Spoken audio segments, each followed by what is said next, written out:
Your boy Beans. It's about 7 a.m.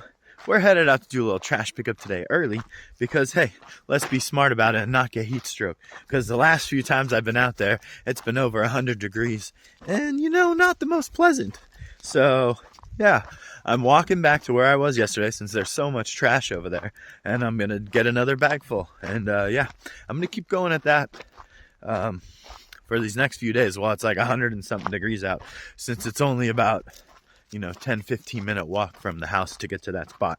So not too far, just a convenient pop over to the neighboring ridge. But yeah, anyway, I hope you're all having an amazing day. But in case you're curious, you see this little thing around my neck. I like to listen to music, but here's the thing about listening to music when you're in the woods. If you put in an AirPod, a bear might eat you. Let's just be honest here. Like, if you're out in the middle of a place where there's bears, mountain lions, foxes, tons of things that are, I'm not worried about a fox. Foxes are cute little things, just want to pet them. But, bears and mountain lions are a real thing. And if you can't hear, then you won't hear a bear or a mountain lion coming up and sneaking behind you to have dinner. So, I just want to say, this is a neck speaker so that it plays music towards my ear, which is cool. And I can hear everything going on around me. And it really doesn't leak out an insane amount of sound to other people. So anyway, I'm not going to promote this, but check out a neck phone if you happen to be outside hiking around, want something to listen to music, but don't like things covering your ears too much because you want to hear what's going on. Plus, your ears get sweaty. And with this, your ears don't get sweaty. So anyway, I hope you're all having a good one, like I've said now a million times. And yeah, I'll flip the camera back on when I get to where I'm going.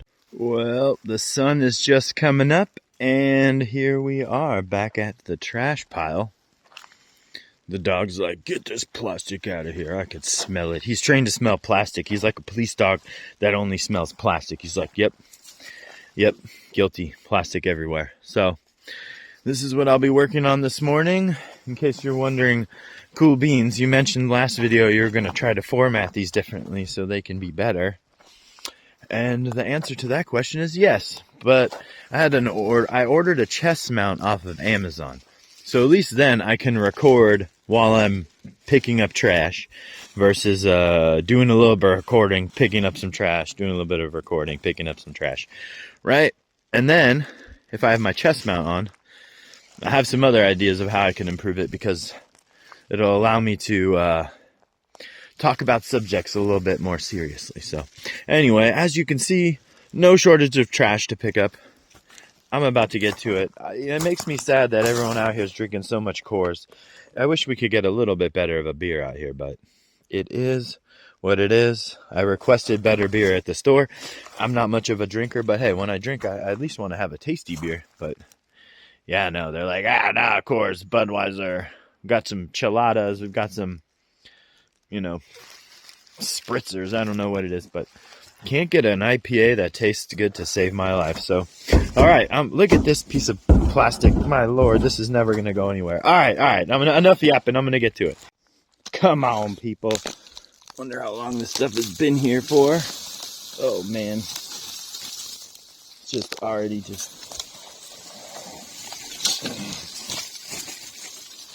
yeah. Good times. Look at that. I've already got almost half a bag full. It's only been 5 minutes. Oh man, listen to a little Tupac, picking up some trash, enjoying the weather. The dog's over there sniffing into a hole he probably shouldn't be, of something that, look at this. Oh man. Oh, more plastic. Oh, where does this feel like a magician. It's gonna never end. There we go. My Lord. Now remember, in case you're curious, again, this is the top of a ridge, and down on the other side of here is the creek at the bottom. So as this microplastic breaks down, guess what? Gravity does its job and moves it down the mountain. So do animals as they're picking it up and using it. Look at this. Look at that. There goes. See ya, microplastics. These are actually feathers, so not horrible, but ugh. Anyway, all right. I continue on picking up more trash. My bag is getting pretty heavy today, so probably another 5 more minutes and I'll have a bag full. And yeah, I'll be back at it again tomorrow here shortly. Is there anything not made out of plastic? Here we go. Here's a nice wine bottle opener. Plastic. But check it, this nightmare. Look at this. We got car part stuff here, but then this plastic is just disintegrated now at this point. Get these leaves out of the way. So it's like plastic chips, you know?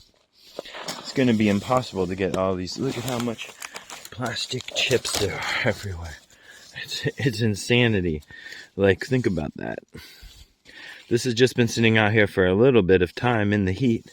The sun's baked it, and erosion has turned it into, you know, a smaller and smaller piece of plastic over time. So, man, it's very much a bummer, but that's life right now in the world of plastic fantastic and nobody caring about, you know, buying things that are going to last a long time. We're all guilty of it.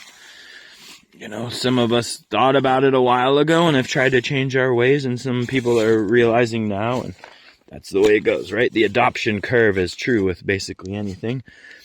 We're at the very, very, very early stages of the saving the earth adoption curve. So right now we're actually accelerating the adoption curve with bioregional financing facilities that are starting to come together. Check out a book written by Samantha Powers. Don't ask me what the book is called, but she wrote a book recently and she gave a talk, and she is working on bioregional financing facility ideas, i.e. getting the money to local people doing the work on the ground, and you know how to facilitate that and then do it bioregionally, i.e. you know, with a sense of place, right? Like that's the biggest thing about bioregionalism really is like really knowing your place. So like where I'm at, I'm in High and Palm. That's the most basic identification of place, right? Like the city I'm in, town I'm in, whatever you want to call it.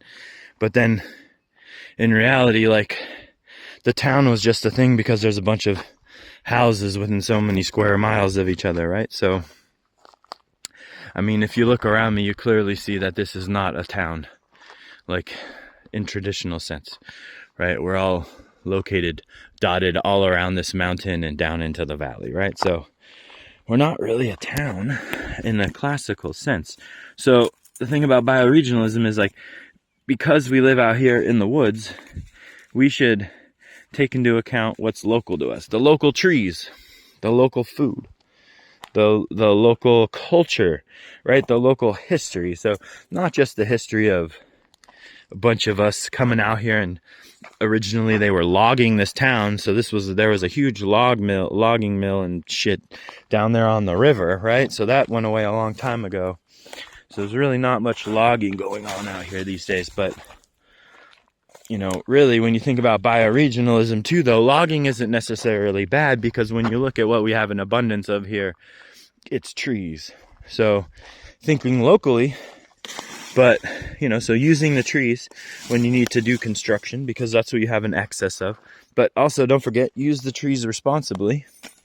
You know, coppice forest and, you know, sustainable tree harvesting practices, right? But, like, the one thing you don't want to do when you're out here is import a bunch of materials, right? Because, first of all, we're in America, so it's not hard to get materials out here. But really, when you think about it, it's like, I have everything basically I need to build a house here, minus like furniture and stuff like that. And you could build furniture out of wood. And, you know, I mean, obviously, I'm not saying you should build all of your furniture out of wood and live in some uncomfortable wooden bench situation. But I'm just saying you can really think about where all of your stuff comes from. Like this carpet. this carpet did not come from the forest. And look, now it lives here basically forever, because how long will it take for this carpet to decompose? It's going to be a while. You can use carpet actually though to do something similar to as a cardboard layer, but you're putting plastic in the ground. So I don't recommend that. Don't use carpet. Cardboard, okay. Carpet, not okay. But thinking bioregionally would be like, what is my bioregion? I'm in Cascadia because my watershed ties in with all the watersheds up north. And south of me is a different bioregion because the rivers south of us all flow down, like say, into the Bay Delta and just into different watersheds, right? So I'm in an ecoregion really right here, which is a smaller subregion of the greater Cascadia bioregion, which would probably be, I would call it the High and Palm watershed ecoregion, because this whole area here is a valley, right? Like we're all surrounded by mountains, and it feeds into the river at the bottom of the mountain. So really, when you think about it, all of us on the mountains directly affect the health of the river down there by what we're doing. You know, if you're putting chemicals into the ground, they're going to leach down into the water. Most people up here drink from springs. So you really want to, oh my God. More plastic. You know, you really want to think about what's going on, because like everything, all the, like the microplastics problem, think about it. Like you can see as this breaks down into smaller and smaller pieces, how little effort eventually it will take to get this into the water. Because when it was one whole piece, it was big. It probably was harder to move. Over time, as it's been degrading, it gets lighter and lighter and easier to move with the wind or the water. And this was obviously a plastic drinking cup. And, you know, as it breaks down into that quote unquote micro level of plastics, the rain will come here, wash off of here. You know, there is a berm here, but still, the animals come through all kinds of ways. You know, it's going to go down this road too, and then find a way down that way or that way. So either way, it's getting into the water somewhere. And the microplastic will just get into the creek. So that's what sucks right now. It's basically impossible at this point for us to stop more microplastics from going into the ground, because we've already, you know, as you can see, they're everywhere. And there's no way in heck that we're not going to, like, we have this situation everywhere. So there's no way that we're going to be able to stop this for a long time, because even if we stop making plastics now, we have all of this kind of plastic laying around all throughout these millions and millions of acres of forest all over America that are still going to be breaking down and still will be getting into our balls. So I'm just saying, you know, when you think about it, like, yeah, it's not necessarily our individual fault, because it's, you know, we're not the ones necessarily manufacturing the bottles. We're not the ones making all the decisions of how things are packaged to minimize plastic waste. But at the same time, we buy all of these things. So we're voting for it and approving their decisions in an indirect way by supporting these things, right? And I understand. I'm not some kind of weird hippie dude who's like, dude, you can't buy nothing, bro. You just gotta live off of like the land, and you gotta make your clothes from like the weeds, man. No, dude. As a SolarPunk, trust me, I believe we need technology. I love modern life, right? Like, don't get me wrong. After a long day of picking up trash, doing gardening, you know, all that kind of stuff, you know, going to school, you do want to watch an episode of something on Netflix. You know what I mean? Like, I love nature. I'm in it all the time, though. Once in a while, you do want like a slight break from reality. I think that's just life. Augie. We're going to check, see if there's any trash down here real quick before I head back. And come on, dog. Good boy. So, you know, I just want to say, like, I've said it before. Nobody here wants to do bad. Everybody's trying to do good for the most part. But, you know, they don't make it easy to do good. If everything was in glass instead of plastic, at least we'd be dealing with glass. And really an inert material for the most part, isn't really going to affect wildlife too much. Maybe we'll give them some cuts on their feet, but I mean, much easier to get rid of glass and reuse glass versus these microplastics that break down. And I'm not against all plastics, but you know, as you could see, they just get smaller and smaller and smaller and smaller until it makes it down there into the creek. So I think I'm looking pretty trash free this direction. As I mentioned yesterday, I was just seeing if there was any errant trash that I didn't see that I could just throw in the bag before I head back, since my bag is full. But it's looking good here now. I'm probably just going to take the dog out here for a little bit of a walk and let him enjoy the shade before it gets too hot out here. If I move a little faster, you can actually, I am on the opposite ridge from where I'm normally staying. So if I get up here, I can probably turn around and see where my gardens are at. Although they're so far away that who knows if they'll even show up on camera. But yeah, this is an old forest trail that up until recently was covered in fallen trees. And you could see people left a bunch of trash at the very edge of this. And there are two properties at the very end of this. I'm not sure if they're connected at all. A trail up and a trail down. And they basically both end up just in some property full of trash.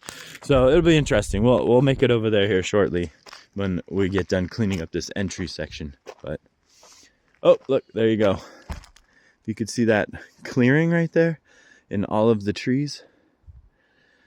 That is the garden. So it's pretty crazy considering that everything has trees around it, and naturally that spot is bare. So that's just a naturally occurring bare spot, and my tent is right in there too. So yeah, that's where I am in relation to, you know, I'm on another ridge and the creek is down here. So Mill Creek on the bottom, so that's where I live right there, and we're on the opposite ridge. Well, have an amazing day. Don't work too hard. I'm gonna go get the dog a little bit more exercise, and yeah, I'll see you tomorrow. Peace.